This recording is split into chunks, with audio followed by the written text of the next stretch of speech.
हाँ जी, तो देखिए आइसोमेरिज्म हम लोगों ने 11th क्लास में कवर किया था, तो उसको वापस से एक बार क्विक रिवीजन करा देते हैं। तो देखो आइसोमेरिज्म क्या होता है।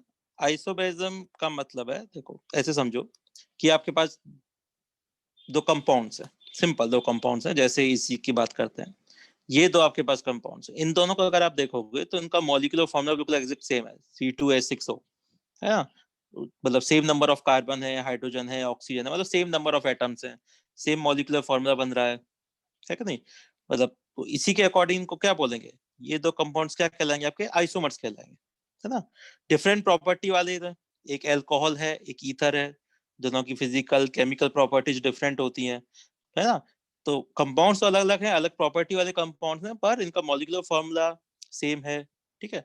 तो ऐसे ही कंपाउंड जिनका मॉलिक्यूलर फॉर्मूला सेम हो, empirical formula, molecular mass, vapour density, है ना, ये सब पॉइंट्स अगर सेम है, पर सेम होने के साथ साथ कम से कम कोई एक फिजिकल या केमिकल प्रॉपर्टी तो डिफरेंट होनी चाहिए, है ना। कोई एक भी डिफरेंट है तो चलेगा, है ना, ज्यादा भी हो सकती है, जैसे इनमें काफी सारी सिमिलरिटी की, तो जैसे एल्को और ईथर की बात करोगे तो उनका फिजिकल प्रॉपर्टी डिफरेंट होता है, केमिकल प्रॉपर्टीज भी डिफरेंट है ना, तो ज्यादा भी हो सकती है, पर कम से कम कोई एक तो होनी ही चाहिए, है ना। तो ऐसे कंपाउंड जिनका मॉलिक्यूलर फॉर्मूला सेम होता है, डिफरेंट प्रॉपर्टी शो करते हैं, ऐसे कंपाउंड्स को आइसोमर्स बोला जाता है। ठीक है, समझ में आ गया क्या होता है आइसोमरिज्म, ठीक है ना। अच्छा, आइसोमरिज्म की अगर आप क्लासिफिकेशन की बात करोगे तो देखो ब्रॉडली आप लोग आइसोमरिज्म को दो पार्ट में क्लासिफाई कर सकते हो। एक होता है आपके पास स्ट्रक्चरल आइसोमरिज्म और एक होता है स्टीरियो आइसोमरिज्म। स्ट्रक्चर आइसोमरिज्म हम लोगों ने कवर कर रखा है 11th में, और अब का जो हमारा टॉपिक है वो हम लोग स्टीरियो से स्टार्ट करेंगे, ठीक है ना। तो स्ट्रक्चर एक बार जल्दी से देख लेते हैं, स्ट्रक्चर आइसोमरिज्म क्या है। स्ट्रक्चर आइसोमरिज्म या कॉन्स्टिट्यूशनल आइसोमरिज्म, देखो आइसोमर्स ही अगर आप कह रहे हो तो मतलब जो पहले का डेफिनेशन है वो तो रह ही जाएगा, मतलब मॉलिक्यूलर फॉर्मूला वगैरह सब कुछ सेम होना चाहिए। अब जो डिफरेंट था वो क्या है, देखो डिफरेंट, देखो इसमें स्ट्रक्चर डिफरेंट होगा, मतलब ऐसे कंपाउंड जिनमें स्ट्रक्चर डिफरेंट है। स्ट्रक्चर का मतलब है कि उनका एटॉमिक अरेंजमेंट डिफरेंट है, कॉन्स्टिट्यूशन डिफरेंट है उसका, है ना। तो ऐसे आइसोमर्स को, ऐसे कंपाउंड को स्ट्रक्चर आइसोमर्स बोला जाता है, ठीक है। ये कितने टाइप के होते हैं, 6 टाइप के होते हैं, 1 2 3 4 5 और 6, है ना। कौन कौन से हैं, जिसमें chain isomerism, positional isomerism, ring chain, functional group, metamerism और टॉटोमेरिज्म। और टॉटोमेरिज्म तो अभी हम लोगों ने रिसेंटली ही पढ़ा है ना, जीओसी के बाद ही पढ़ा है हम लोगों ने। बाकी इससे पहले तो केवल हम लोगों ने ये 5 ही कवर किए थे शुरू शुरू में, chain, position, ring chain, function और मेटामेरिज्म। वो बहुत सिंपल है, नेम से ही आपको पता लग रहा होगा, ठीक है ना। तो एक एक करके जल्दी से देखते हैं इसको। तो देखो सबसे पहले स्ट्रक्चर आइसोमरिज्म की बात करते हैं, तो ऐसे आइसोमर्स जिनका स्ट्रक्चर फॉर्मूला डिफरेंट है, मतलब कनेक्टिविटी डिफरेंट है ना, कि एटम का अरेंजमेंट वगैरह डिफरेंट है। तो कौन कौन से हैं, जैसे पहला चेन। चेन का मतलब होता है कोई भी आपका, या तो पेरेंट चेन हो या साइड चेन हो, इन दोनों में से कोई भी अगर डिफरेंट है उन कंपाउंड्स में, तो वो क्या कहलाएंगे, चेन आइसोमर। मतलब आइसोमरिज्म की कंडीशन तो होनी चाहिए, मॉलिक्यूलर फॉर्मूला वगैरह सेम होना चाहिए, है ना। उसके बाद क्या होना चाहिए, या तो पेरेंट कार्बन चेन डिफरेंट हो या साइड चेन डिफरेंट हो, जैसे C4H10O की बात करोगे, है ना। तो ये इस मॉलिक्यूलर फॉर्मूला से दो टाइप के कंपाउंड आपके बन सकते हैं, है ना। तो इसकी बात करोगे तो 1 2 3 4, ये 4 कार्बन की पेरेंट कार्बन चेन है। इधर देखोगे तो 1 2 3, ये 3 कार्बन की पेरेंट कार्बन चेन है। तो मॉलिक्यूलर फॉर्मूला तो सेम है, उतनी नंबर ऑफ कार्बन और हाइड्रोजन है, पर क्या चेंज हो गया यहाँ पे, पेरेंट कार्बन चेन चेंज हो गया, ठीक है नहीं। तो इसको क्या बोलते हैं, चेन आइसोमेरिज्म बोलते हैं, ठीक है ना। मतलब बेसिक स्ट्रक्चर ही तो डिफरेंट है, यहाँ पे लीनियर स्ट्रक्चर था, यहाँ ब्रांच स्ट्रक्चर हो गया, है कि नहीं। और उसमें भी स्ट्रक्चर में कौन सा आइसोमर में डालोगे इसको, चेन आइसोमरिज्म में आएगा ये, ठीक है ना। इसी तरह से देखो ये 3 कंपाउंड्स हैं, इन तीनों का मॉलिक्यूलर फॉर्मूला सेम है, तो आइसोमर्स तो हैं।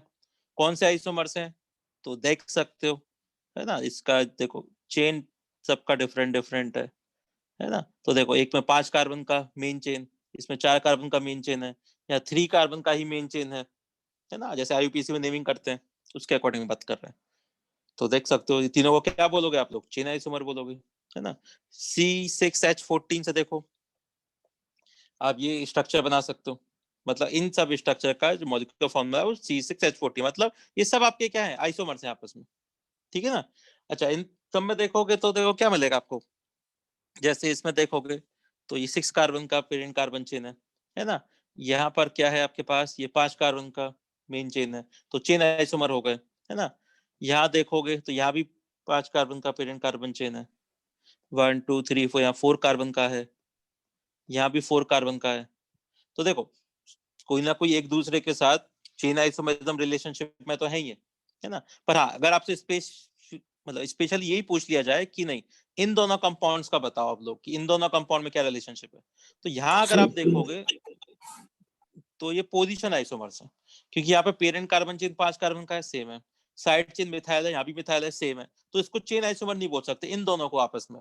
इन दोनों को अगर आप इसमें पूछा जाएगा तो क्या बोलेंगे इसको, ये है आपके पोजिशनल आइसोमर, ठीक है ना। तो ये पोजिशनल आइसोमर है। इसी तरह से अगर इन दोनों कंपाउंड के बारे में अगर मैं पूछूं आपसे, ये दो कंपाउंड दे दिया, मैंने पूछ लिया आपसे कि बताओ इन दोनों कंपाउंड में क्या रिलेशनशिप है, तो देखो पेरेंट कार्बन चेन 4 कार्बन का ये दोनों में, साइड चेन पोजीशन देखोगे तो हाँ 2 मिथाइल है, बस पोजीशन अलग है। फर्स्ट वाले कार्बन में दोनों मिथाइल सेकंड नंबर कार्बन पर है ना। सेकंड कंपाउंड में दोनों मिथाइल आपकी 2 और 3 पोजीशन पर है, डिफरेंट पोजीशन पर है, तो क्या बोलेंगे इसको, पोजीशन आइसोमर बोलेंगे, है ना। तो ऐसे अलग अलग की बात करोगे तो ठीक है, पर हाँ ये वाला किसी ना किसी का तो चेन आइसोमर है ही ना, इसका चेन आइसोमर है, इसका चेन आइसोमर है, इसका चेन आइसोमर है, तो ये वाला कंपाउंड इन तीनों का तो कम से कम चेन आइसोमर है ना। तो इन सबको क्या बोलोगे, अगर आपसे चेन आइसोमर का क्वेश्चन आएगा तो सारे बताने आपको, है ना। एल्कीन्स में याद रखना, एल्कीन्स में केवल 2 ही टाइप का आइसोमेरिज्म होता है, एक तो चेन आइसोमेरिज्म और एक पोजीशन आइसोमेरिज्म, है ना। और आपको कभी भी दिया जाए चेन आइसोमेरिज्म लिखने को कि आप चेन आइसोमर लिखो, या आपसे बोलिए नहीं टोटल नंबर ऑफ आइसोमर बताओ, तो सेम ही होता है, जितने टोटल नंबर ऑफ आइसोमर्स होते हैं ना उस मॉलिक्यूलर फॉर्मूला के, वो सब आपस में चेन आइसोमर्स होते हैं। मतलब जैसे मैं बोलूं कि C6H14 का आप लोग बताओ कि कितने चेन आइसोमर्स हैं इसके, तो कितना बोलोगे, 5 चेन आइसोमर्स। और मैं बोलूं कि टोटल नंबर ऑफ आइसोमर्स बोलो, मतलब स्ट्रक्चरल आइसोमर्स बोलो, कि स्ट्रक्चरल आइसोमर्स की बात करोगे तो भी 5 ही नंबर आएगा, है ना। एल्केन्स की बात कर रहे हैं हम लोग, ठीक है ना। तो इस तरह से तो समझ में आ गया होगा चेन आइसोमर क्या होता है। गौरव ने क्या पूछा है, एक ही कंपाउंड के अलग अलग स्ट्रक्चर को चेन आइसोमर बोलते हैं, हाँ बिल्कुल, है ना। एक ही मॉलिक्यूलर फॉर्मूला के डिफरेंट जो कंपाउंड्स हैं जिनमें स्ट्रक्चर डिफरेंट है ना, और स्ट्रक्चर में भी स्पेशली कौन सा आपका मेन पेरेंट कार्बन चेन वाला पार्ट, या पेरेंट कार्बन चेन सेम हो तो उसका साइड चेन वाला पार्ट डिफरेंट है, तो उनको बोलते हैं आपका क्या, चेन आइसोमर्स, है ना। इसके बाद समर्थ को क्या है, टोटल स्ट्रक्चर आइसोमर लिखा होगा शायद, total number of chain isomer, हाँ एल्कीन्स के लिए, ये मैं एल्कीन के लिए बता रहा हूँ आपको, ठीक है ना। मतलब जितने नंबर ऑफ आपके टोटल आइसोमर्स होते हैं या फिर total number of chain isomer दिया जाए क्वेश्चन में, आंसर एक ही आने वाला है, ठीक है ना। समझ में आ गई बात। चलो पोजीशन आइसोमर तो अभी देखा हम लोगों ने, पोजीशन आइसोमर किसको बोलते हैं, स्ट्रक्चर आइसोमर तो है ही है, मतलब स्ट्रक्चर तो डिफरेंट होना ही चाहिए। देखो अब इसमें पेरेंट कार्बन चेन सेम होना चाहिए और साइड चेन सेम होना चाहिए, मतलब इन दोनों में से कोई भी चेंज नहीं होना चाहिए, क्योंकि इन दोनों में से कोई भी चेंज हुआ तो उसको चेन आइसोमर में डाल देंगे हम लोग, पोजीशन नहीं बोलेंगे फिर हम लोग उसे। समझ में आई ना बात, क्या बन जाएंगे वो, फिर वो बन जाएंगे आपके चेन आइसोमर्स। हाँ अब क्या है, आपकी पेरेंट कार्बन चेन भी सेम है और साइड चेन भी सेम है, सब सेम है। जैसे एग्जाम्पल की बात करते हैं हम लोग, जैसे 1 2 3 3 कार्बन का ही मेन चेन था, यहाँ भी देखो क्या है 3 कार्बन का ही मेन चेन है, तो पेरेंट कार्बन चेन सेम है, साइड चेन तो कुछ है ही नहीं। अब उसके बाद देखो कि हाँ इस फंक्शनल ग्रुप का पोजीशन डिफरेंट है, फंक्शनल ग्रुप हो, कोई मल्टीपल बॉन्ड हो, कोई सब्स्टिट्यूएंट हो, कुछ भी हो, जिसका केवल पोजीशन डिफरेंट हो, तब उसको हम लोग बोलते हैं पोजिशनल आइसोमर्स, ठीक है। जैसे देखो नेक्स्ट एग्जांपल देखो, 4 कार्बन का ही ये पेरेंट कार्बन चेन है, देखो है ना, सेम है, कोई साइड चेन नहीं है, 4 कार्बन का ही है, बस पोजीशन डिफरेंट है ना, डबल बॉन्ड की, यहाँ पे 1 पोजीशन पे आ रखा है डबल बॉन्ड, यहाँ पे सेकंड पोजीशन पे आ रखा है डबल बॉन्ड, है कि नहीं। तो पोजीशन आइसोमर हो गए। इसी तरह से लास्ट के दो एग्जांपल्स देखो, है ना, सब कुछ सेम है, बस पोजीशन ही तो डिफरेंट, यहाँ 1 2 पर है, यहाँ पे 1 और 3 पोजीशन पर है, तो क्या बोलेंगे इसे हम लोग, पोजीशन आइसोमर बोलेंगे, क्या कि नहीं। सिंपल है पोजीशन आइसोमर पहचानना, तो केवल पोजीशन चेंज होना चाहिए किसी भी सब्स्टिट्यूएंट का, मल्टीपल बॉन्ड का या फंक्शनल ग्रुप का, बस, ठीक है। समझ में आ गई बात। चलो आगे चलते हैं। इसके बाद है रिंग चेन आइसोमेरिज्म, तो रिंग चेन तो बहुत ही ज्यादा सिंपल है, इसमें क्या है देखना है आपको कि एक आइसोमर आपका ओपन चेन होगा और एक साइक्लिक फॉर्म में होगा, बस तो देख के पता लग जाएगा। जैसे इन दोनों कंपाउंड को देखें हम लोग तो इसका मॉलिक्यूलर फॉर्मूला सेम है, C3H6, मतलब डिग्री ऑफ अनसैचुरेशन कितना है इसका 1, 1 डिग्री ऑफ अनसैचुरेशन है इसमें। तो देखो एक ओपन चेन बन सकता है, एक साइक्लिक बन सकता है, मतलब रिंग चेन आइसोमेरिज्म के लिए उन्हीं कंपाउंड में हो सकता है जिसमें कम से कम 1 डिग्री ऑफ अनसैचुरेशन तो हो। मतलब एल्केन्स वगैरह रिंग चेन आइसोमेरिज्म शो नहीं कर सकते, कंप्लीटली सैचुरेटेड है ना, उनका साइक्लिक स्ट्रक्चर नहीं बना सकते आप लोग, ठीक है। तो देखो जैसे C4H8 है, इस मॉलिक्यूलर फॉर्मूला से देखो एक ओपन चेन भी बन सकता है, साइक्लिक भी बन सकता है।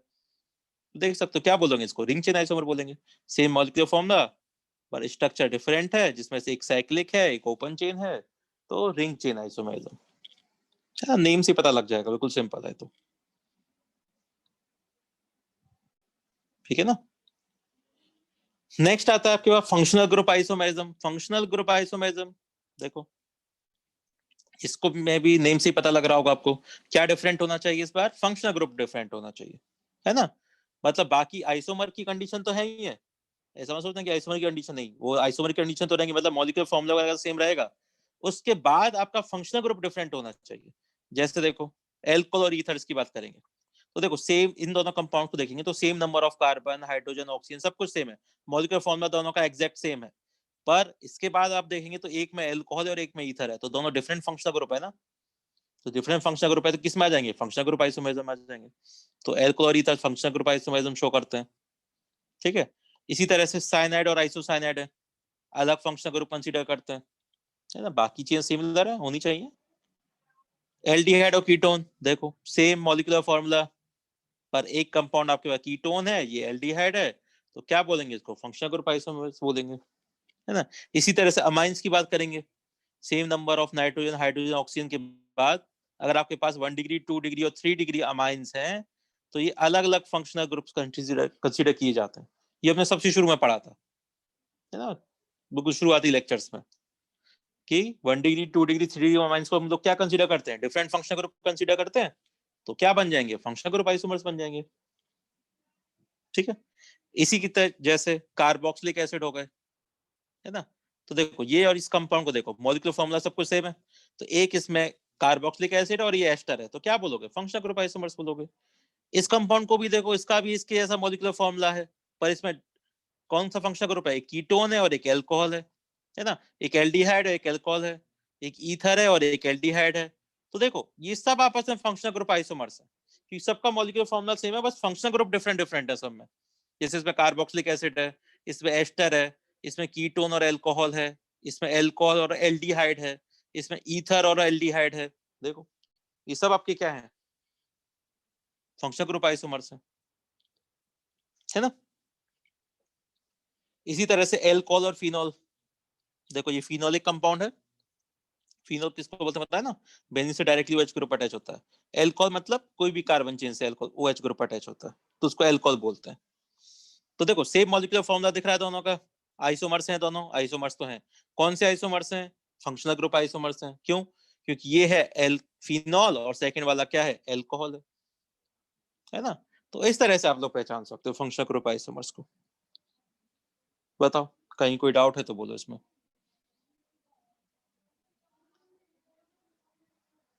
बताओ किसी को कहीं कोई कंफ्यूजन कोई डाउट, सिंपल चीज है ना बिल्कुल, है ना, खुद से भी समझ सकते हो सब चीजों को, बेसिक डेफिनेशन है ऐसे, बहुत ज्यादा टिपिकल चीजें नहीं थी स्ट्रक्चर में।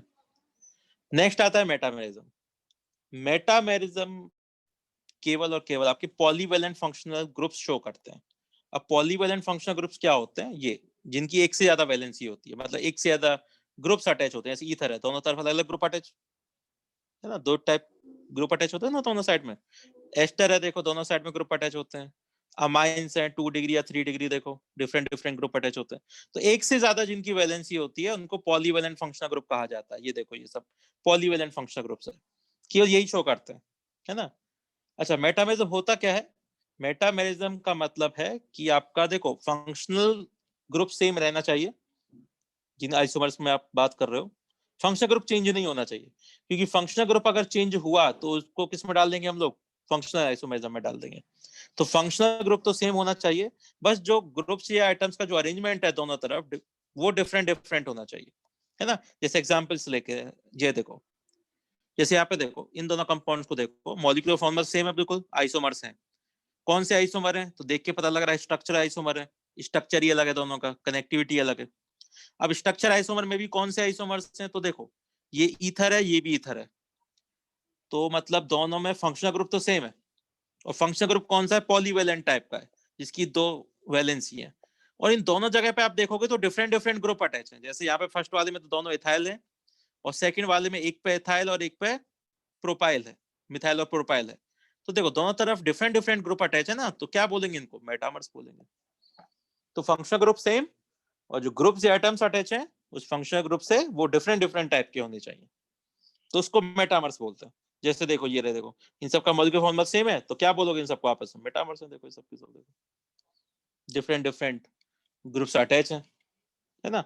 इसकी जगह मैं आपको जैसे कोई भी पॉलीवेलेंट फंक्शनल ग्रुप लगा सकता हूँ, एस्टर लगा सकता हूँ, देखो यहाँ बीच में, है ना। देखो यहाँ और डिफरेंट है, यहाँ डिफरेंट है, तो यहाँ देखोगे तो देखो यहाँ भी देखो डिफरेंट डिफरेंट है, तो देखो क्या हो गए? मेटामर्स हो गए, है ना। तो पॉलीवेलेंट फंक्शनल ग्रुप के अक्रॉस डिफरेंट डिफरेंट अगर फंक्शन आपके सब्स्टिट्यूएंट्स वगैरह आते हैं तो उसको मेटामेरिज्म बोलते हैं। समझ में आई बात? और लास्ट ऑटोमेरिज्म तो आप लोगों ने पढ़ाई, वो तो स्पेशल केस है, वो तो हमने डिटेल में पूरा पढ़ाई है अभी जीओसी में, है ना, रिसेंटली। उसमें तो किसी को डाउट नहीं होना चाहिए, है ना, वो तो अलग ही टॉपिक है आपका, ठीक है ना। तो ये आपके स्ट्रक्चर आइसोमर से, ठीक है। जैसे कुछ क्वेश्चन से कर लेते हैं जल्दी से, कोई रिवीजन हो जाएगा जिन लोगों ने नहीं पढ़ा है। जैसे मैं क्वेश्चन आते हैं कैसे, आइडेंटिफाई रिलेशनशिप बिटवीन कंपाउंड्स, है ना। ये कंपाउंड यदि आपको पहचानना है तो सबसे सर, पहली बात तो आपको, एक सेकंड, हाँ बोलो।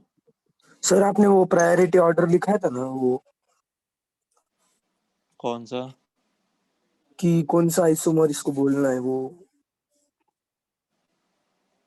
अच्छा, तो उसकी तो अभी ऐसी कोई जरूरत है भी नहीं, है ना, RTFMCP वाला ये था ना। हाँ सर।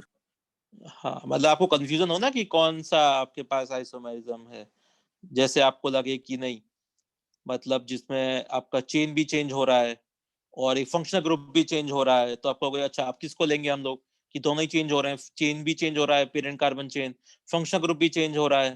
तो ऐसी कंडीशन में ये याद रखा करो, RTFMCP, है ना। मतलब इसमें इस आइसोमेरिज्म का ऑर्डर है, प्रायोरिटी ऑर्डर। जैसे मान लो सबसे लोएस्ट प्रायोरिटी पे आता है पोजीशन आइसोमर, मतलब कोई भी आइसोमेरिज्म नहीं होगा, पोजीशन चेंज होगा तब आप पोजीशन आइसोमर पर रखोगे, है ना। उसके बाद ये है, इससे ज्यादा प्रायोरिटी पे आता है चेन, उससे ज्यादा प्रायोरिटी है मेटामेरिज्म, फिर फंक्शनल ग्रुप आइसोमेरिज्म, फिर टॉटोमेरिज्म और रिंग चेन। रिंग चेन में भी रिंग चेन टॉटोमेरिज्म वगैरह आ जाता है। तो ये प्रायोरिटी ऑर्डर है आपका बेसिकली, है ना। तो कभी आप कंफ्यूजन हो जाओ, जैसे मान लो एक कंपाउंड का फंक्शनल ग्रुप भी चेंज है और चेन भी चेंज है ना, पेरेंट कार्बन चेन, तो क्या देखोगे? फंक्शनल ग्रुप ज्यादा प्रायोरिटी पे आता है, तो फंक्शनल ग्रुप आइसोमर बोलोगे उसको, है ना, चेन नहीं बोलेंगे हम लोग उसे, और क्या, ठीक है ना। तो ये प्रायोरिटी ऑर्डर है, वो तब के लिए जब आप लोग कंफ्यूज हो जाओ कभी, है ना, कि कौन सा आइसोमर लिखना है हमें, ठीक है ना। चलो क्वेश्चन देखते हैं जल्दी से। क्वेश्चन में जैसे आपको ये दे दिया क्वेश्चन, अब आप देखोगे कि इसमें देखो ये मेन कार्बन चेन है, दोनों में सेम है।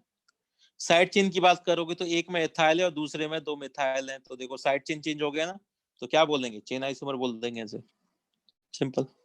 कोई भी चेंज होना चाहिए, या तो पेरेंट कार्बन चेन या साइड चेन, तो चेन आइसोमर हो जाएगा। सेकंड क्वेश्चन को देखो, पेरेंट कार्बन चेन सेम है, साइड चेन भी दोनों तीनों में सेम है, मिथाइल मिथाइल ही है, बस पोजीशन अलग अलग है। इसमें 1 2 पोजीशन पर अटैच है, या 1 और 3 पोजीशन पर है, या 1 और 4 पोजीशन पर है, तो क्या बोलेंगे? पोजीशन आइसोमर बोलेंगे, सिंपल है। थर्ड को देखेंगे, तो थर्ड में आप देखोगे तो देखो फंक्शनल मॉलिक्यूलर ग्रुप। फॉर्मूला, हाँ मॉलिक्यूलर फॉर्मूला सेम है ना, पर ये एल्डिहाइड ग्रुप है और ये कीटोन है सेकंड वाला। तो एल्डिहाइड और कीटोन अलग अलग फंक्शनल ग्रुप है, तो फंक्शनल ग्रुप आइसोमर ही बोलेंगे, फंक्शनल ग्रुप चेंज है तो, है ना। इसमें भी देखो फोर्थ वाले में ये ईथर है और ये एल्कोहल है, मॉलिक्यूलर फॉर्मूला सेम, एल्कोहल और ether functional isomers, simple. Fifth वाले में तो कुछ देखने का जरूरत ही नहीं है, एक ओपन चेन है, साइक्लिक है, बस ये देख लेना, अच्छा आइसोमर है ना, हाँ आइसोमर तो है, एक ओपन चेन और साइक्लिक मतलब रिंग चेन आइसोमरिज्म, वो तो सबसे सिंपल है, ये तो देखने में ही आ जाएगा। सिक्स वाला क्वेश्चन देखेंगे, मॉलिक्यूलर फॉर्मूला सेम है, सेम है, इसमें 2 डबल बॉन्ड है और इसमें एक ट्रिपल बॉन्ड है, तो मतलब फंक्शनल ग्रुप ही चेंज हो गया एक तरह से, है ना, प्रॉपर्टी चेंज होगी, केमिकल प्रॉपर्टीज वगैरह, तो फंक्शनल आइसोमरिज्म बोलेंगे इसे, ठीक है। तो ऐसे क्वेश्चन करने होते हैं सिंपल सिंपल टाइप के। बताओ कहीं कोई डाउट है तो बोलो, खासकर सर न्यू स्टूडेंट्स। हाँ जी बोलिए। सर अगर दो कंपाउंड्स है जिनके स्ट्रक्चर मतलब उनकी मेन चेन लीनियर ही है, लेकिन एक के स्ट्रक्चर पे ना रिंग चेन का सब्स्टिट्यूएंट हो, तो वो रिंग चेन आइसोमर ही होंगी क्या? हाँ मतलब कुछ भी डिफरेंट होगा तो ऑब्वियसली बात है, उसको काउंट करेंगे रेंज हम लोग, है कि नहीं? नहीं तो चलो बना के भेज देना, मैसेज कर देता हूँ, बता दूंगा मैं उसको, है ना। यस। चलो और क्वेश्चन देखते हैं। जैसे 7th क्वेश्चन है, जैसे इसमें देखोगे ये आपका मेन चेन सेम है, पर ये साइड चेन को देखोगे ये प्रोपाइल है और ये कैसा हो गया, आइसोप्रोपाइल टाइप का हो गया, तो चेन आइसोमर हो जाएगा। 8 वाले क्वेश्चन को देखोगे तो देखो यहाँ पे ईथर है, ये फिनॉल है और ये एल्कोहल है, तीनों फंक्शनल ग्रुप ही डिफरेंट है, तो फंक्शनल आइसोमर्स हो गए। मॉलिक्यूलर फार्मूला तीनों का सेम है, आइसोमर्स तो होने ही चाहिए, है ना। सबसे पहला कंडीशन तो यही चेक करना है, कि काफी लोग इसी में गलती कर देते हैं, पहले चेक ही नहीं करते हैं कि आइसोमर है भी या नहीं है। पहले ये चेक करो कि हाँ same number of atoms, molecular formula सब कुछ सेम है कि नहीं है, उसके बाद देखोगे ना आइसोमरिज्म तो, ठीक है। चलो इसके बाद आपका 9th वाला क्वेश्चन, तो देखो जैसे मैंने आपको 4 आपके पास कंपाउंड्स दे दिए और हर एक में मैंने रिलेशनशिप पूछ लिया आपसे, जैसे 1 और 2 में क्या रिलेशनशिप है ना, 1 और 3 में क्या रिलेशनशिप है, 1 और 4 में क्या रिलेशनशिप है, तो इस तरह से। जैसे 1 और 2 देखते हैं पहले, तो इन दोनों को देखो बस। मेटामर्स। तो हाँ तो देखो दोनों का मॉलिक्यूलर फॉर्मूला सेम है, आइसोमर्स है। दूसरे नंबर पे देखेंगे कि स्ट्रक्चर डिफरेंट लग रहा है, कनेक्टिविटी डिफरेंट है, तो स्ट्रक्चर आइसोमर्स है। ऐसे सीरीज वाइज चेक करना होता है आपको हमेशा, है ना।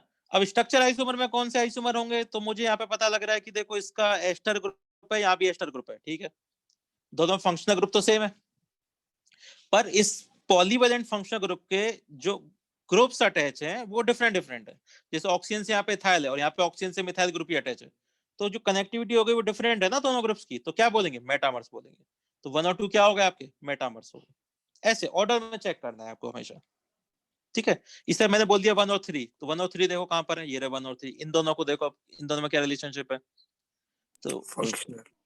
हाँ तो शुरू से आइसोमर है, स्ट्रक्चर आइसोमर भी है, स्ट्रक्चर आइसोमर में ये एस्टर है और ये एसिड है, तो सिंपल सी बात है, कुछ सोचना ही नहीं है, फंक्शनल आइसोमरिज्म होगा, है ना। इस तरह से चेक करते आना।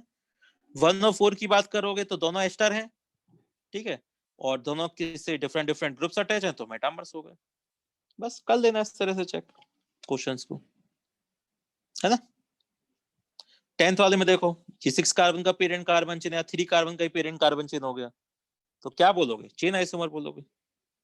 तो ये कुछ क्वेश्चंस हैं समझाने के लिए, है ना। बताओ बात समझ में नहीं आई बोलो, कर सकते हो ऐसे क्वेश्चंस को। तो एक टाइप का क्वेश्चन तो ये बनता है कि जो कंपाउंड दे दिए जाए उसमें आपको रिलेशनशिप पूछ लिया जाए, और ये वाला क्वेश्चन आपकी स्टीरियो में भी आता है ना। मतलब स्ट्रक्चर वाला क्वेश्चन स्टीरियो, और स्टीरियो में आने के चांसेस ज्यादा होते हैं क्वेश्चंस के, कि ज्यादा इंपॉर्टेंट टॉपिक है वो, है ना। स्ट्रक्चर के कंपैरिजन में स्ट्रक्चर का टॉपिक इतना इंपॉर्टेंट है नहीं, पर हाँ क्वेश्चन तो बनते हैं, ऐसा नहीं कि क्वेश्चन नहीं बन सकते, अपने क्वेश्चन तो बनते हैं, IVUB क्वेश्चन है, दोनों ही टॉपिक से लगाता है। अच्छा एक टाइप का क्वेश्चन बनता है कि आपको मॉलिक्यूलर फॉर्मूला दे दिया जाएगा, पूछ लिया जाएगा कितने आपके आइसोमर बन सकते हैं, पॉसिबल आइसोमर्स।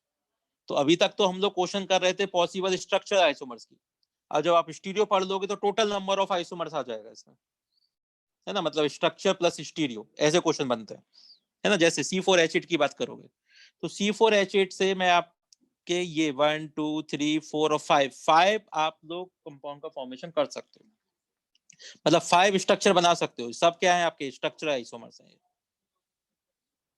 है ना। मतलब total number of structure isomer formed by molecular formula C4H8 कितना आ जाएगा आंसर, 5 आ जाएगा, तो देख सकते हो, है कि नहीं। और कौन कौन से रिलेशनशिप है, रिलेशनशिप भी बता सकते हो, जैसे 1 और 2 में क्या रिलेशनशिप है बताओ, बोलो जल्दी से, क्या है दोनों आपस में। Position isomer. पोजीशन हाँ बिल्कुल पोजीशन आइसोमर्स है ना। अच्छा 1 और 3 बताओ दोनों क्या है, रिंग चेन। 1 और 3 chain chain A chain chain sorry isomer, chain है। हाँ चेन आइसोमर्स है, एक पे 4 कार्बन का चेन है और इसमें केवल 3 कार्बन का चेन है, तो क्या हो जाएगा, चेन आइसोमर्स हो जाएंगे, है ना। अच्छा, इन दोनों में बताओ 1 और 4 में क्या रिलेशनशिप है। Ring chain isomer. Ring chain isomer, बिल्कुल, ये तो सिंपल ही है ना। 1 और 5 में क्या रिलेशनशिप है, ring chain. Ring chain isomer. Ring chain isomer, बिल्कुल, देखो, है ना, सिंपल चीज है ना। अच्छा, 2 और 3 में क्या रिलेशनशिप है, ring chain, sorry, chain isomer. हाँ बिल्कुल, चेन आइसोमरिज्म, है ना। इन दोनों में ring ring chain. Chain. Ring chain, इन दोनों में रिंग चेन आइसोमरिज्म, तो बता सकते हो ना। अच्छा, लास्ट के दोनों बताओ क्या रिलेशनशिप है, चेन आइसोमर। हाँ बिल्कुल, चेन आइसोमर। ये 4 कार्बन का पेरेंट कार्बन चेन है, 3 कार्बन का चेन है, तो क्या बोलोगे इनको, चेन आइसोमर बोलोगे, है ना, सिंपल। तो इंडिविजुअल भी बता सकते हो, और आप मॉलिक्यूलर फॉर्मूला से आप लोग पूरा total number of possible structures भी कैलकुलेट कर सकते हो, है ना। 2 टाइप के क्वेश्चन बनते हैं आपके, ठीक है। अभी तो आप लोगों ने स्ट्रक्चर वाले क्वेश्चन किए थे, अब जब हम स्टीरियो पढ़ लेंगे तो स्टीरियो भी कैलकुलेट करेंगे इन सब में, कि कितने स्टीरियो आइसोमर्स और बन सकते हैं, नंबर ऑफ आइसोमर्स आ जाएगा हमारे पास, है ना। तो ये क्वेश्चन, जैसे देखो C6H12 है, देखो C6H12 के देखो इतने आपके इस मॉलिक्यूलर फॉर्मूला से इतने स्ट्रक्चर पॉसिबल हैं, सोच सकते हो, देखो, है कि नहीं, ठीक है ना। तो बस ये सब आपके पॉइंट्स हैं, सिंपल सिंपल टाइप के, ठीक है। तो ये तो क्या हो गया आपका स्ट्रक्चर आइसोमेरिज्म हो गया। तो स्ट्रक्चर आइसोमेरिज्म में तो ऐसा कोई डाउट नहीं होगा, है ना। चलो अपने टॉपिक की तरफ चलें अब, बताओ कोई डाउट है तो बोल किसी को, अभी भी स्टार्ट करें अपना टॉपिक, है ना। तो नेक्स्ट आता है अपना स्टीरियो आइसोमेरिज्म, है ना। अब कॉपी निकाल दो, देखो अब आप लोग लिखते जाओगे, ठीक है। तो जो भी पढ़ेंगे हम लोग बाकायदा उसको जैसे आप लोग ऑफलाइन में पढ़ते हो उसी तरह से बिल्कुल सीरीज वाइज हम लोग अभी पढ़ेंगे, है ना, क्योंकि आपको समझने का ज्यादा है, तो साथ में प्रैक्टिस करेंगे। जैसे जीओसी हम लोगों ने पढ़ा था, जो पढ़ाई वाली चीज थी समझने वाली, उसको ऐसे ही पढ़ेंगे हम लोग। तो देखो स्टीरियो आइसोमेरिज्म, है ना, तो ये वाला साइड तो मैं डायरेक्टली दिखा देता हूँ, डेफिनेशन वाला है, बाकी लिखना स्टार्ट करेंगे हम लोग। तो स्टीरियो आइसोमेरिज्म की बात करेंगे, तो देखो आइसोमेरिज्म को आपने 2 पार्ट में क्लासिफाई किया था, स्ट्रक्चर और स्टीरियो। स्ट्रक्चर तो आप लोगों ने देख लिया, इसमें स्ट्रक्चर डिफरेंट था। स्टीरियो में क्या होगा, स्ट्रक्चर सेम होगा, क्योंकि स्ट्रक्चर डिफरेंट हुआ तो आप उसको स्ट्रक्चर आइसोमरिज्म में डाल दोगे। मतलब स्टीरियो आइसोमर्स उन्हीं आइसोमर्स को बोलेंगे जिनका स्ट्रक्चर सेम होता है, मतलब जो अरेंजमेंट है एटम्स या ग्रुप्स का, जो कनेक्टिविटी, एक्चुअली बोलो कनेक्टिविटी जो है आपस में वो सेम रहनी चाहिए, है ना, मतलब स्ट्रक्चर फॉर्मूला सेम रहना चाहिए। अच्छा, अब स्ट्रक्चर फॉर्मूला सेम होगा तो फिर डिफरेंट भी तो कुछ होना चाहिए ना। तो इस बार जो डिफरेंट होता है इनका अरेंजमेंट, स्पेस में अरेंजमेंट कैसा है इनका, है ना। जैसे मैं आपको एग्जांपल से बताता हूँ जो हम लोग पढ़ने वाले हैं। जैसे सबको पता है यहाँ पे, है ना, ये वाला फॉर्म CH3H सब लोगों ने पढ़ा हुआ है ना। इसी तरह से अगर मैं एक और कंपाउंड लूं, जैसे इसमें CH3H है, इधर मैं CH3 को यहाँ पे चेंज कर दूं, तो देखो इन दोनों कंपाउंड्स को देखो आप तो ध्यान से। तो एक बात बताओ मुझे, बताओ कि ये क्या है, कौन से आइसोमर्स हैं, बोलो ज्योमेट्रिक। बताओ। अरे वो तो हम लोग पढ़ेंगे अभी, मतलब सबसे पहले देखो मिश्रण। आइसोमर्स हैं कि नहीं है। सुनो सुनो सुनो, देखो सबसे पहले ये कि आइसोमर्स तो हैं, बिल्कुल मॉलिक्यूलर फॉर्मूला सेम है। अब क्या चेक करेंगे हम लोग कि स्ट्रक्चर तो डिफरेंट नहीं है, बिल्कुल स्ट्रक्चर डिफरेंट नहीं है। क्यों, क्योंकि कनेक्टिविटी देखो, देखो इस कार्बन एटम से जो जो ग्रुप अटैच थे CH3H, वही इस कार्बन एटम से अटैच है CH3H, कनेक्टिविटी तो सेम है ना, डबल बॉन्ड है, डबल बॉन्ड है। इस कार्बन एटम से CH3H थे तो इस कार्बन एटम से CH3H है, देखो बिल्कुल कनेक्टिविटी में कोई चेंज नहीं है, स्ट्रक्चर बिल्कुल सेम है। मतलब आप IUPAC की नेमिंग अगर इन दोनों का करोगे स्ट्रक्चर वाइज तो बिल्कुल सेम आएगा, है कि नहीं। तो इनको आप स्ट्रक्चर आइसोमर में तो नहीं डाल सकते हो, है ना। पर इन दोनों का प्रॉपर्टी डिफरेंट है ना, प्रॉपर्टी तो इन दोनों का डिफरेंट है। क्यों प्रॉपर्टी डिफरेंट है, क्योंकि देखो यहाँ पे CH3 का डिस्टेंस कुछ अलग है, यहाँ देखोगे कि यार CH3 का डिस्टेंस कुछ अलग हो गया, है कि नहीं। तो डिस्टेंस अलग होने की वजह से क्या हुआ, कंपाउंड का एनर्जी चेंज हो गया, है ना, इंटरेक्शन चेंज हो गया ना इस कंपाउंड में एटम्स और ग्रुप्स का। तो इंटरेक्शन चेंज होने की वजह से इस कंपाउंड का एनर्जी भी तो चेंज हो गया, इसकी प्रॉपर्टीज भी तो चेंज हो गई। अगर प्रॉपर्टी चेंज हो गई तो ऑब्वियसली बात है दोनों अलग अलग कंपाउंड है, और अलग अलग कंपाउंड है तो उन्हीं को तो क्या बोलेंगे हम, आइसोमर तो बोलेंगे। तो कौन से आइसोमर्स हैं? स्टीरियो आइसोमर्स है, क्योंकि इनका स्ट्रक्चर फॉर्मूला बिल्कुल सेम है, कनेक्टिविटी बिल्कुल सेम है, बस स्पेस में जो अरेंजमेंट है ग्रुप का वो डिफरेंट हो गया है कि नहीं? तो इनको क्या बोलते हैं ऐसे आइसोमर्स को? स्टीरियो आइसोमर्स बोला जाता है। बताओ, बात समझ में नहीं आप लोग? सर हाँ जी बोलिए। सर अगर दोनों CH3 एक ही C को अटैच होते तो स्ट्रक्चर अलग हो जाता ना?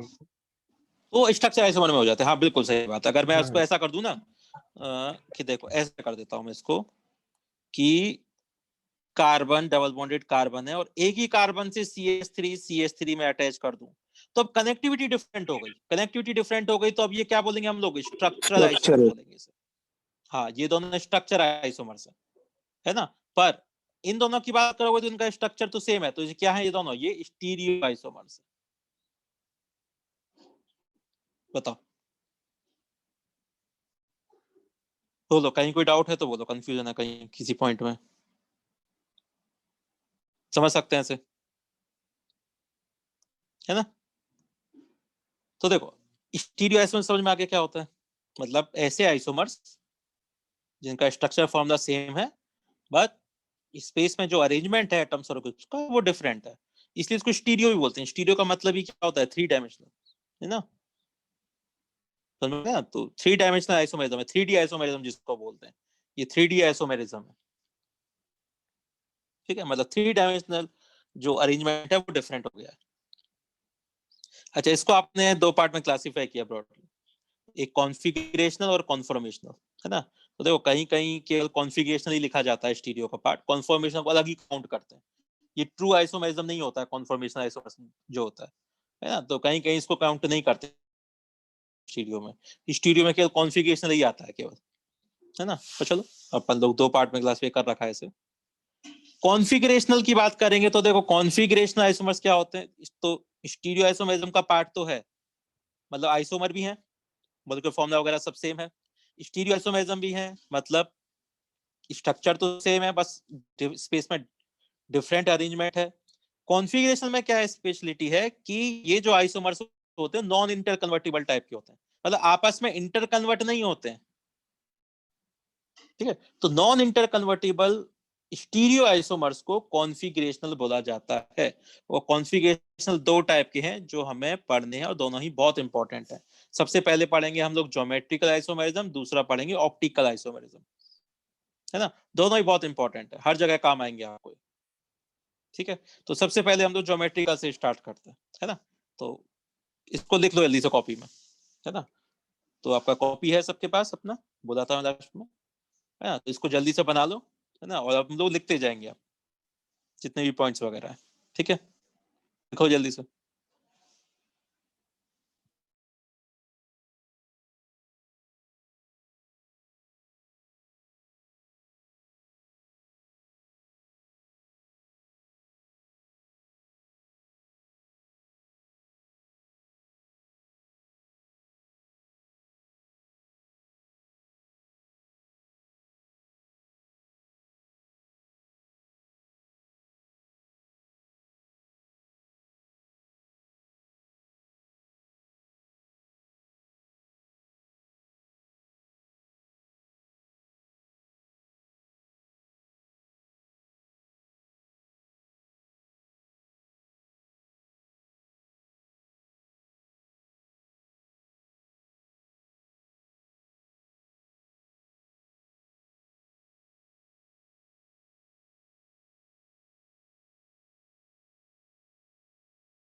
हो गया कंप्लीट? चलें एक आगे? मिनट। चलो लिख लो जल्दी से, है ना? आप साथ के साथ लिखते आया करो, ठीक है?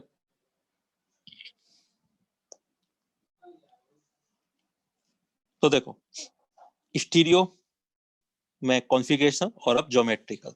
तो ज्योमेट्रिकल आइसोमर को अगर आप देखोगे, हेडिंग डाल दो सब लोग, ज्योमेट्रिकल आइसोमेरिज्म। तो देखो, ज्योमेट्रिकल आइसोमर को देखोगे तो कॉन्फ़िगरेशन आइसोमेरिज्म का पार्ट है, मतलब नॉन इंटरकन्वर्टिबल स्टीरियो आइसोमर्स है। स्टीरियो आइसोमर्स तो हैं, पर कैसे हैं? नॉन इंटरकन्वर्टिबल, मतलब आपस में इंटरकन्वर्ट नहीं हो सकते। तो ऐसे स्टीरियो आइसोमर्स जो नॉन इंटरकन्वर्टेबल हैं, उनको हम लोग क्या बोलते हैं? Geometrical isomer. अच्छा, वो तो ऑप्टिकल भी होते हैं, तो ज्योमेट्रिकल किसकी वजह से होता है? तो लिखना स्टार्ट करते हैं जल्दी से, है ना? तो हेडिंग डाल दो सब लोग, ज्योमेट्रिकल आइसोमेरिज्म, ठीक है? चलो स्टार्ट करते हैं अपना टॉपिक। तो देखो, हेडिंग है आपका geometrical isomerism,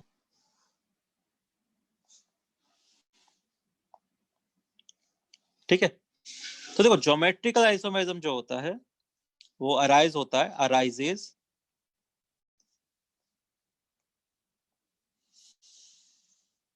due to restricted rotation,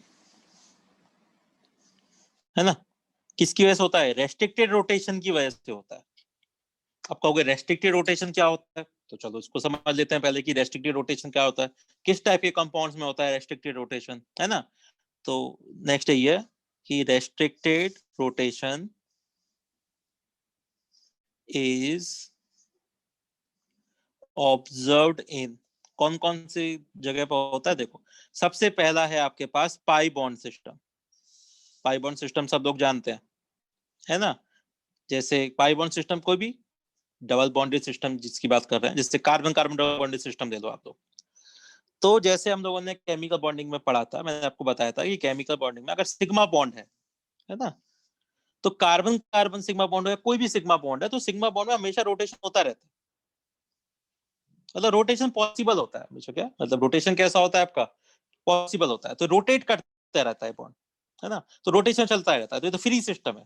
पर अगर मैं मान लूं कि अगर आप लोग क्या कर दो कि कार्बन कार्बन के बीच में अगर डबल बॉन्ड लगा दो आप लोग इस तरह से, तो डबल बॉन्ड का फॉर्मेशन आपको पता है कि लेटरल ओवरलैपिंग से होता है ना? पी ऑर्बिटल की लेटरल ओवरलैपिंग से ऐसे डबल बॉन्ड का, तो ये फ्रीली रोटेट नहीं कर सकता। बताओ, रोटेट नहीं कर पाएगा ना अभी फ्रीली, क्योंकि कैसा है? बंधा हुआ है एक तरह से बात कर सकते हो आप डबल बॉन्ड से, तो फ्री रोटेशन तो हो गया खत्म। तो इसको बोलते हैं रेस्ट्रिक्टेड रोटेशन सिस्टम, है ना? अब देखो, रेस्ट्रिक्टेड रोटेशन सिस्टम जीआई कैसे शो कर सकता है, वो आप देख लेते हैं जल्दी से ना। रेस्ट्रिक्टेड रोटेशन समझ में आ गया हमें कि पाई बॉन्ड के बीच में रेस्ट्रिक्टेड रोटेशन होता है, रोटेट नहीं कर सकता। तो ऐसा एक कंपाउंड लेते हैं हम लोग, डबल बॉन्डेड वाला, जिसमें यहाँ पे कोई ए और बी टाइप की कोई ग्रुप अटैच है। यहाँ भी कोई ए और बी अलग भी हो सकते हैं, कुछ भी हो। एक ऐसा कंपाउंड भी तो पॉसिबल है जिसमें ए बी इस साइड में हो और यहाँ पे क्या हो? बी और ए हो। तो एक बात बताओ, इन दोनों को आप लोग क्या बोलोगे? इन दोनों को स्टीरियो। Stereo isomer. हाँ, अभी तो हमें यही पता है, अभी तो हमें पता है क्या कि स्टीरियो है। क्यों? क्योंकि देखो, कनेक्टिविटी बिल्कुल सेम है, स्ट्रक्चर बिल्कुल सेम है दोनों का, तो स्ट्रक्चर आइसोमर तो हो नहीं सकते हैं ये। पर ऐसा भी नहीं है कि दोनों सिमिलर हो। क्यों? क्योंकि अलग एनर्जी वाले कंपाउंड्स हैं। देखो, यहाँ पे अगर आप देखोगे कि ए और ए के बीच में जो आपका स्पेशल डिस्टेंस है, मतलब स्पेस में जो डिस्टेंस है, वो डिफरेंट है, और इस कंपाउंड में डिफरेंट है। देखो, है ना? ए और ए का मान लो या बी का कंपेयर कर लो, किसी का भी कर लो, एक ही बात है, वो एक काम लोग कर रहे हैं। तो अलग डिस्टेंस होने की वजह से क्या हुआ? इन दोनों कंपाउंड का एनर्जी हो गया डिफरेंट। बताओ, होगा कि नहीं होगा? कि किसी भी कंपाउंड का एनर्जी किस पे डिपेंड करता है? उसके एटम्स या ग्रुप्स के इंटरेक्शन पे डिपेंड करता है ना? कि वो आपस में कितनी डिस्टेंस पर है, कितना इंटरेक्ट कर रहे हैं, कितना रिपल्शन है, कितना अट्रैक्शन है, उस पर डिपेंड करता है ओवरऑल एनर्जी ऑफ कंपाउंड। तो वो तो डिफरेंट हो गया, मतलब इनका प्रॉपर्टी कुछ तो डिफरेंट हो गई, और प्रॉपर्टी डिफरेंट है मतलब ये कोई सेम कंपाउंड तो है नहीं, ये दोनों डिफरेंट कंपाउंड है ना?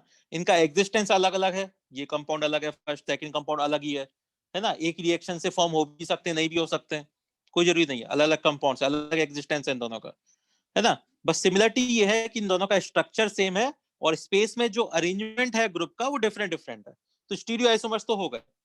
अब क्योंकि रेस्ट्रिक्टेड रोटेशन है तो पहला वाला दूसरे वाले में इंटर कन्वर्ट हो सकता है क्या, ये बताओ मुझे। ये ऐसा हो सकता है कि अपने नहीं आप सर, घूम जाए ये वाला, कि पहला वाला बन जाए, पहले वाला घूम के डबल बॉन्ड से सेकंड वाला बन जाए, ऐसा हो सकता है क्या? नहीं हो नहीं सकता। सर। मतलब अपने आप से तो नहीं घूम सकता। तो रोटेशन तो कैसा हो गया इसका, रेस्ट्रिक्टेड है। तो रोटेशन रेस्ट्रिक्टेड है, स्टीरियो आइसोमर्स है, नॉन इंटरकन्वर्टिबल है, तो क्या बोल दोगे इनको, क्या बोलेंगे इनको हम लोग, ज्योमेट्रिक। Geometrical isomers. तो ये होते हैं ज्योमेट्रिकल आइसोमर्स। बताओ, बात समझ में नहीं आया, बोलो बताओ, किसी को डाउट है तो बताओ जल्दी से, देखते जाओ साथ के साथ में, है ना। और समझते आना बेसिकली ज्यादा, तो है ना, मेन पॉइंट तो अपना समझने का है। ठीक है, समझ में आ गया रेस्ट्रिक्टेड रोटेशन क्या है। तो पहला तो हो गया पाई बॉन्ड सिस्टम। अच्छा, इसी तरह का सेकंड सिस्टम की तरफ हम लोग चलते हैं, वो होता है साइक्लिक सिस्टम, है ना। अब कहोगे साइक्लिक सिस्टम में क्या है, तो साइक्लिक सिस्टम में कोई भी एक साइक्लिक कंपाउंड ले लो आप लोग, है ना। तो सबसे स्मॉलेस्ट वाला ले लेते थे हम लोग, साइक्लोप्रोपेन, सबसे स्मॉलेस्ट यही है ना। तो एक काम करता हूं मैं कि इस पे मान लो कि इस कार्बन एटम से ए और बी कोई डिफरेंट ग्रुप अटैच है, इस तरह भी ए और बी मान लेते हैं, है ना। तो इधर की अगर बात करोगे तो इधर भी मान लो ए और बी है, और यहाँ पे है बी और ए, है कि नहीं। तो बताओ क्या बोलोगे दोनों कंपाउंड्स को।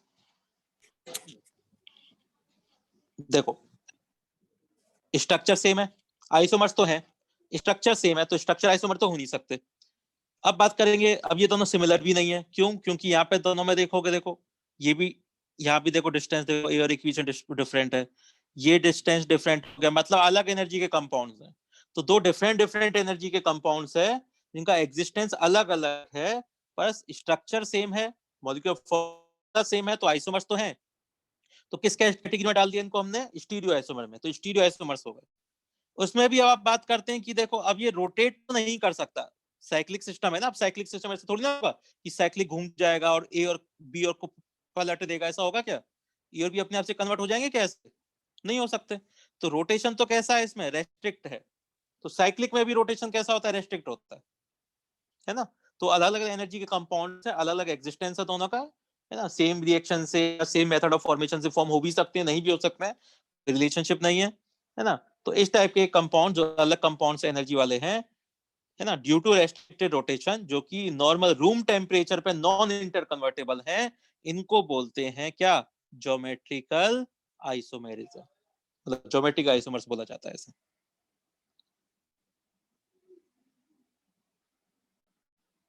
है ना। अच्छा, समर्थ को कुछ डाउट है रोटेशन एनर्जी देके, नहीं नॉर्मल रूम टेम्परेचर की बात कर रहे हैं, है ना, जो अपना नॉर्मल टेम्परेचर होता है उसमें नॉन इंटरकनेक्ट आपस में रोटेट नहीं कर सकते। आप कहोगे कि नहीं हम तो बहुत ज्यादा एनर्जी देंगे, रिएक्शन करा के रोटेट करा देंगे, वो अलग बात है ना। ऐसे आइसोमेरिज्म रिएक्शन भी होती है जिसे आप लोग एक दूसरे में कन्वर्ट कर सकते हो, पर वो रिएक्शन अपने आप नहीं होता ना ये, है ना। अपने आप तो अलग अलग एग्जिस्टेंस है ना दोनों कंपाउंड का, तो आप बोलते हैं आपको खुद से नहीं कराना है इनको रोटेट, ठीक है ना। चलो बताओ, कहीं कोई डाउट है तो बोलो। ज्योमेट्रिक आइसोमेरिज्म समझ में आ रहा है, देख लो जल्दी से, कॉपी में नोट करो जल्दी।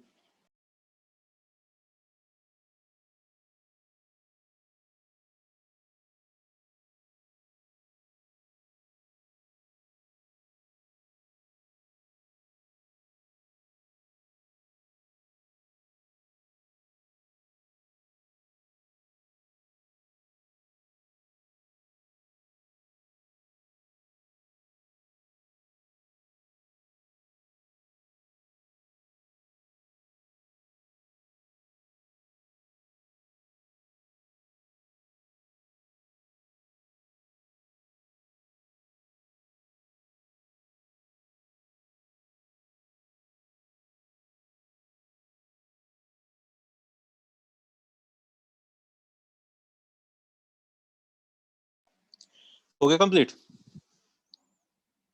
चलते आगे, चलो तो इसको हटाते हैं। देख, थर्ड टाइप का जो सिस्टम होता है, थर्ड टाइप का सिस्टम चलो अभी पढ़ ही लेते हैं हम लोग, है ना, पढ़ रहे हैं तो। Sterically hindered system, sterically hindered system मतलब, स्टेरिकली हिंडर्ड सिस्टम मतलब नॉर्मली तो नहीं होना चाहिए, पर ड्यू टू स्टैटिक हिंड्रेंस, है ना, स्पेस में रिपल्शन है ग्रुप्स का, बल्कि बल्कि ग्रुप्स हैं, उनकी वजह से अगर कोई सिस्टम हिंडर्ड हो जाता है तो उस टाइप के सिस्टम को क्या बोलते हैं, स्टेरिकली हिंडर्ड सिस्टम। जैसे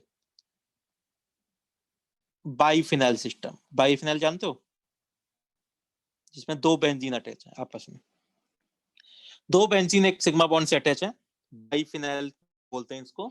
तो बाइफिनाइल सिस्टम के बारे में बात करते हैं। तो एक बात बताओ, सिग्मा बॉन्ड है तो सिग्मा बॉन्ड में रोटेशन रेस्ट्रिक्ट होता है क्या? कोई रोटेशन रेस्ट्रिक्ट नहीं है। तो क्या करता रहेगा ये घूमता रहेगा, रोटेट करता रहेगा, है ना। मतलब ये वाला रिंग ऐसा प्लेनर हो सकता है, या फिर मैं इसको ऐसे शो कर सकता हूँ, इसको परपेंडिकुलर चला जाएगा। तो देखो वेज और डैश से मैं शो कर रहा हूँ इसको, तो समझ में आ रहा है कि ये जो सेकंड रिंग है वो परपेंडिकुलर है प्लेन के, है ना, 90 डिग्री ऐसे रोटेट हो चुका है। तो ऐसे रोटेशन चलता रहेगा, तो प्लेन में आ जाएगा, जैसे पहला केस है, इस प्लेन में आ जाएगा, फिर रोटेट होकर परपेंडिकुलर चला जाएगा, तो ऐसे पूरा रोटेशन चलता रहेगा। तो रोटेशन तो रेस्ट्रिक्ट है नहीं, सिग्मा बॉन्ड है, फ्रीली रोटेशन है, तो रोटेट करते रहेंगे। अब एक काम करते हैं, इनके रोटेशन को रेस्ट्रिक्ट करते हैं हम लोग।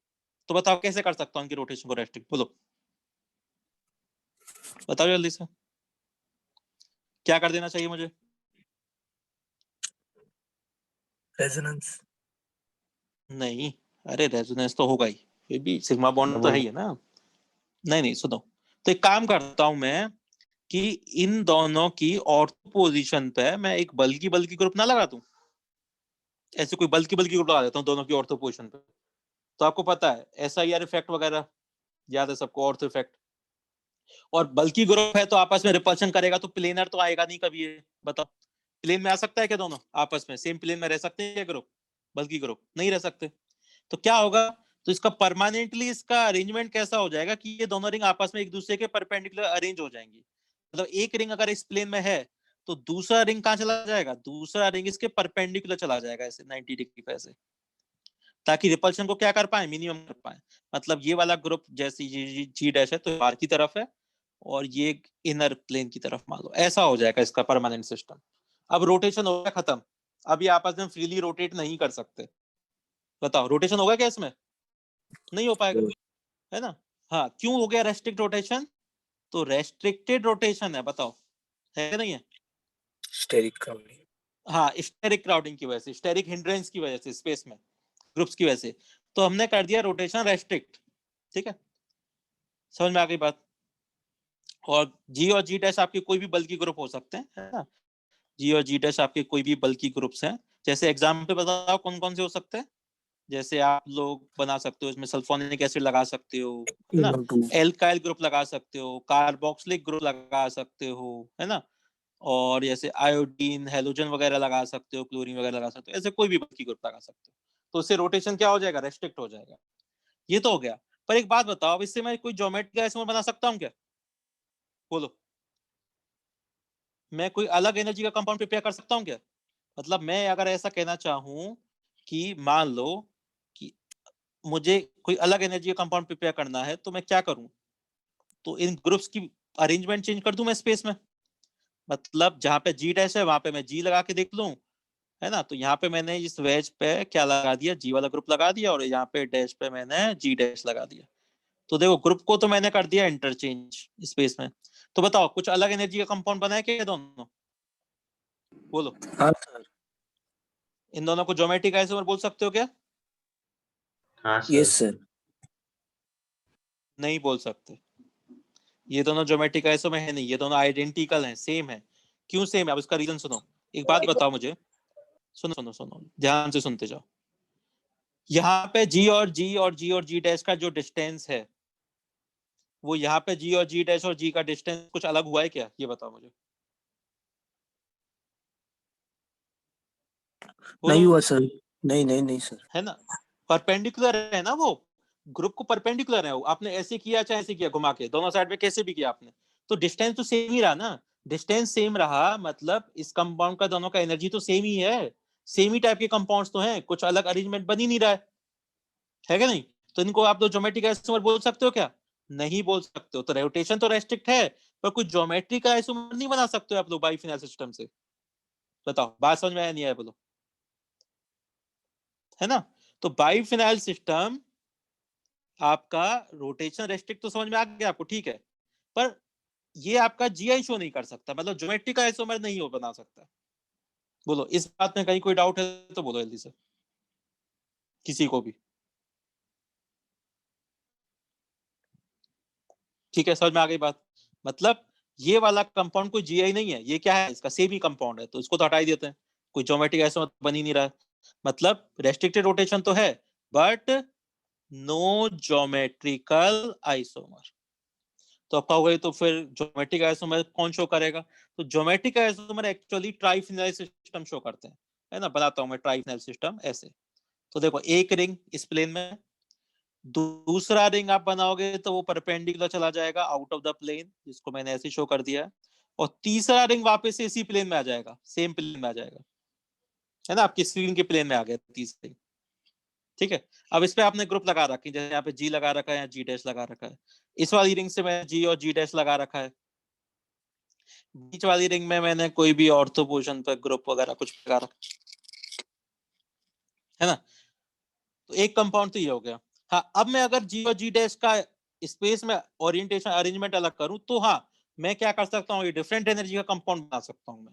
कैसे? मान लो एक कंपाउंड ऐसा है आपके पास कि इसमें भी यहाँ पे जी और जी डैश वाले ग्रुप हैं, है ना, बीच में एक वाला रिंग आपके पास अटैच है, ठीक है, दूसरी रिंग से भी आपके पास जी और जी डैश अटैच है, बस एक डिफरेंस ये है कि जी डैश यहाँ पर है और जी यहाँ पर है। तो बताओ अब इन दोनों को आप लोग ज्योमेट्रिकल आइसोमर बोल सकते हो कि नहीं, बोलो बताओ। क्योंकि अब अगर आप देखोगे तो यहाँ पे देखो जी और जी के बीच में प्लेनर है ना, तो डिस्टेंस अब आप लोग देख सकते हो, यहाँ पे डिस्टेंस अलग है, यहाँ पे इन दोनों ग्रुप्स के बीच में डिस्टेंस चेंज हो गया, है ना। तो दो ऐसे कंपाउंड्स हैं जिनका मॉलिक्यूलर फॉर्मूला सेम है, आइसोमर्स तो है ही है, और दोनों एक दूसरे में इंटर कन्वर्ट भी नहीं हो सकते नॉर्मल टेम्परेचर पर, कोई इंटर कन्वर्जन नहीं है ना, और दोनों अलग एनर्जी के कंपाउंड है ड्यू टू रेस्ट्रिक्टेड रोटेशन। तो क्या बोलोगे इन दोनों को? तो ये दोनों क्या है अब, ज्योमेट्रिकल आइसोमर्स है। बताओ, बात समझ में नहीं आया बोलो,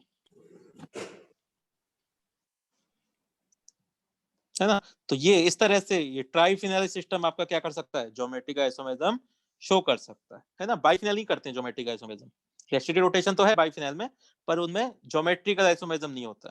हाँ, ट्राइफिनाइल सिस्टम आपका जीआई शो कर सकता है। ठीक है, लिख लो जल्दी से, देखो कहीं कोई डाउट है तो बताओ।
क्या क्या डाउट है? समर्थ ने क्या लिखा है, ज्योमेट्रिकल आइसोमेरिज्म में एनर्जी डिफरेंस होना चाहिए, बिल्कुल, है ना। ज्योमेट्रिक आइसोमर दो अलग कंपाउंड्स हैं जिनका एनर्जी डिफरेंट डिफरेंट होता है कि नहीं। अच्छा, गौरव को क्या डाउट है? ट्राइफिनॉल, ट्राइफिनॉल नहीं है वो, ट्राइफिनाइल है वो, फिनॉल थोड़ी ना दिख रहा है आपको कहीं, ये फिनाइल है, बेंजीन को फिनाइल बोलते हैं ना। तो ट्राइफिनाइल एक्सप्लेन, ठीक है अभी करते हैं। समर्थ को क्या डाउट है? Two side phenyl group same plane में है क्या? हाँ जी बिल्कुल। तो देखो ऐसा है ट्राइफिनाइल सिस्टम कि ये रिंग आपका प्लेन में है, स्क्रीन के प्लेन में, मिडिल वाला रिंग परपेंडिकुलर हो चुका है 90 डिग्री पे, थर्ड वाला रिंग वापस से प्लेन में आ गया। तो प्लेनर डिस्टेंस देखो, actually geometric isomer planar type के कंपाउंड्स में होता है जिसमें प्लेनर डिस्टेंस डिफरेंट होता है, क्योंकि परपेंडिकुलर वाले कंपाउंड्स होंगे उसमें तो देखो डिस्टेंस सेम सेम ही रहेगा, कहीं भी लिखा हो आपको ग्रुप को, जैसे आप लोगों ने बाइफेनल में देखा, तो जी और जी डैश को कहीं भी लगाओ, है ना, तो डिस्टेंस सेम ही आएगा 90 डिग्री पर करें तो, है ना, तो अलग कोई एनर्जी कंपाउंड बनेगा नहीं। तो प्लेनर टाइप के कंपाउंड्स में ही जीआई होता है ना, जैसे यहाँ पे ग्रुप्स वगैरह प्लेनर टाइप के होते हैं। जैसे देखो यहाँ पे जी और जी को अगर आपने रेफरेंस माना है, तो इनका जो डिस्टेंस है और सेकंड वाले कंपाउंड में जो डिस्टेंस है ग्रुप्स और एटम्स के बीच में, वो डिफरेंट टाइप का है ना, तो नॉन इंटर कन्वर्टेबल है, ठीक है, दो डिफरेंट एनर्जी के कंपाउंड्स हैं ड्यू टू रेस्ट्रिक्टेड रोटेशन। तो क्या बोलेंगे इनको, ज्योमेट्रिक आइसोमर ही बोलोगे आप लोग, है कि नहीं। तो ये है स्टेरिकली हिंडर्ड सिस्टम, ठीक है, बात समझ में आया, बोलो कहीं कोई डाउट है तो लिख लिया सबने, आगे चलें। चलो इसको हटाते हैं।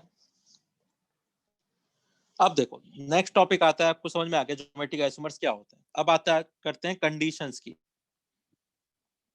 कि क्या क्या कंडीशन होनी चाहिए कि कोई कंपाउंड आप बता पाओ कि हाँ इसका कोई ज्योमेट्रिक आइसोमर बना सकते हो नहीं बना सकते हो, मतलब condition for a compound to show GI, मतलब इस टाइप के क्वेश्चन आते हैं, है ना, आपको स्ट्रक्चर दे दिया जाएगा, पूछ लिया जाएगा कि is this compound show GI और नॉट, ठीक है, तो पता होना चाहिए क्या क्या कंडीशंस हैं आपकी। तो जैसे सिस्टम को देखते हैं, सबसे पहला कौन सा सिस्टम था आपके पास, पाई बॉन्ड सिस्टम था ना, तो उसी को देखते हैं पहले। फॉर पाई बॉन्ड सिस्टम बताओ क्या क्या कंडीशन होनी चाहिए पाई बॉन्ड सिस्टम के लिए। मतलब अगर मैं आपसे कहूं कि ये कंपाउंड है जिसमें इधर आपके पास Cl अटैच है और यहाँ पे H और CH3 है, बताओ इसका कोई ज्योमेट्री का आइसोमर बन सकता है क्या, बोलो बताओ, इसका कोई ज्योमेट्री का आइसोमर बना सकते हो क्या आप।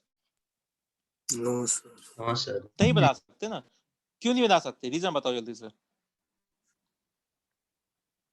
डिस्टेंस चेंज रोटेशन तो है। रेस्ट्रिक्ट है, हाँ देखो रोटेशन तो रेस्ट्रिक्ट है, डबल बॉन्ड है तो आपस में रोटेट तो करेगा नहीं। तो अगर मैं आप ये कहूं कि अगर आप लोग ऐसा कर दो कि CH3 को यहाँ लिख दो, H को यहाँ लिख दो, तो स्पेस में आपने ये H और CH3 का ओरिएंटेशन तो अलग कर दिया, ठीक है, पर इससे कोई अलग एनर्जी का कंपाउंड आप लोग बना नहीं पाए, है ना। फर्स्ट और सेकंड दोनों कंपाउंड को अगर आप देखो तो बिल्कुल सेम ही टाइप के एक्चुअल सेम एनर्जी वाले कंपाउंड्स हैं। क्यों, यहाँ भी H और Cl उसी डिस्टेंस पे था, यहाँ भी H और Cl वही सेम है, सेम डिस्टेंस है ना, कुछ अलग एनर्जी का कंपाउंड बन ही नहीं रहा, डिफरेंट टाइप की एनर्जी वाला कंपाउंड, है कि नहीं। और क्यों नहीं बन पा रहा है, इसका भी रीजन है क्यों, क्योंकि यहाँ पे क्लोरीन क्लोरीन दोनों सेम है, अगर मैं चेंज भी करोगे तो क्लोरीन क्लोरीन को क्या क्या करोगे, सेम ही तो रहेगा दोनों, है ना। तो किस टाइप के सिस्टम होने चाहिए, पाई बॉन्ड में कैसे कंपाउंड होते हैं जो जीआई का फॉर्मेशन करते हैं, बोलो ऐसे कंपाउंड जिनमें ग्रुप कैसे होने चाहिए, डिफरेंट डिफरेंट टाइप के ग्रुप होने चाहिए, समझ में आई ना बात। मतलब इस कार्बन एटम से दोनों ग्रुप डिफरेंट होने चाहिए थे, एक कार्बन एटम से तो डिफरेंट है H और CH3, ठीक है, यहाँ तो अच्छी बात है, पर यहाँ पे क्या है, ये आपका डिफरेंट होना चाहिए, Cl और Cl की जगह पे कुछ डिफरेंट टाइप के ग्रुप होने चाहिए थे, दोनों सेम नहीं होने चाहिए एक कार्बन एटम से अटैच, समझ में आई बात, क्या कंडीशन होती है, ठीक है ना। तो जल्दी से लिख लेते हैं, फॉर पाई बॉन्ड सिस्टम के लिए क्या कंडीशन है कि double bonded atoms must be attached with two different atoms or groups, समझ में आई ना बात, डबल बॉन्डेड एटम्स हैं वो दो डिफरेंट डिफरेंट एटम या ग्रुप के साथ अटैच होने चाहिए, समझ में आई ना बात। तो ये वाला कंपाउंड आपका जीआई शो नहीं कर सकता, ठीक है। अच्छा तो मुझे एक बात बताओ कि ये वाला कंपाउंड जीआई शो कर सकता है क्या, बताओ। यस। हाँ ये वाला जीआई शो कर सकता है, क्यों, देखो इस कार्बन एटम से दोनों डिफरेंट है CH3, ठीक है, इस कार्बन एटम से दोनों डिफरेंट है CH3, बिल्कुल सही है, तो कंडीशन फुलफिल हो गया। तो हर डबल बॉन्डेड कार्बन एटम से या जो भी डबल बॉन्डेड एटम है उससे जो ग्रुप अटैच है दोनों वो डिफरेंट डिफरेंट टाइप के होने चाहिए, है ना। आप लोग इसका जीआई बना भी सकते हो, बताओ कैसे बनेगा इसका ज्योमेट्रिकल आइसोमर, बोलो। तो आपको क्या कर देना है, बस केवल किसी भी एक साइड में इंटरचेंज कर दो बस ग्रुप को, तो इधर सेकंड साइड में CH3 और H को चेंज कर देता हूँ, तो देखो बन गए दोनों GI। इन दोनों को क्या बोलोगे? ज्योमेट्रिकल आइसोमर बोलेंगे। बात समझ में आया कैसे करते हैं, है ना? अच्छा, एक एग्जांपल और बताओ।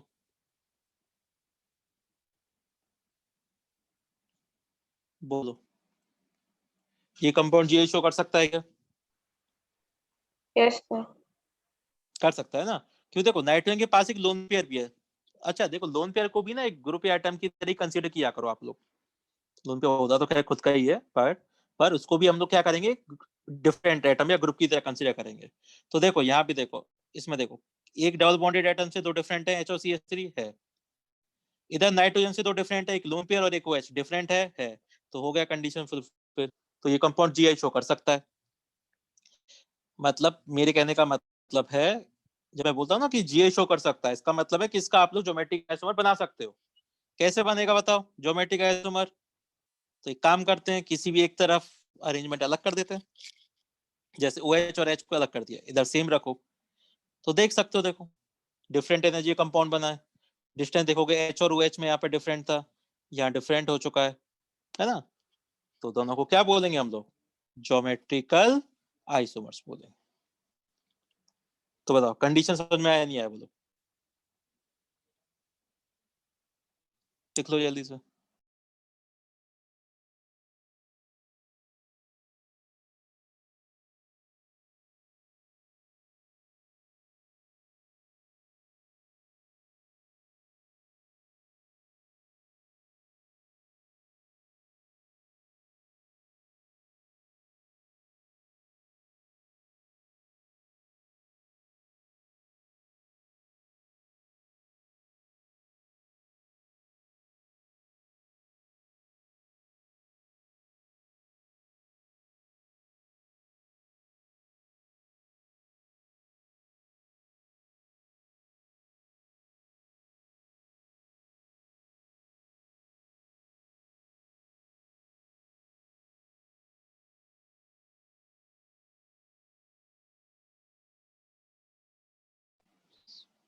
लिख लिया?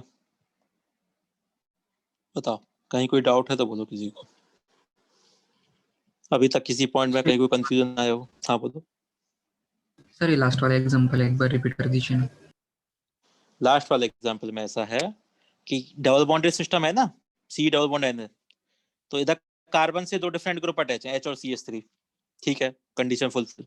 नाइट्रोजन से बात करोगे तो यहाँ भी दो डिफरेंट है, एक लोन पेयर और एक OH। लोन पेयर को भी कंसीडर करते हैं हम लोग, ऐसे ग्रुप की तरह कंसीडर करो। तो दो डिफरेंट है ना इसके पास। देखो यहाँ भी फुलफिल हो गया कंडीशन, बस।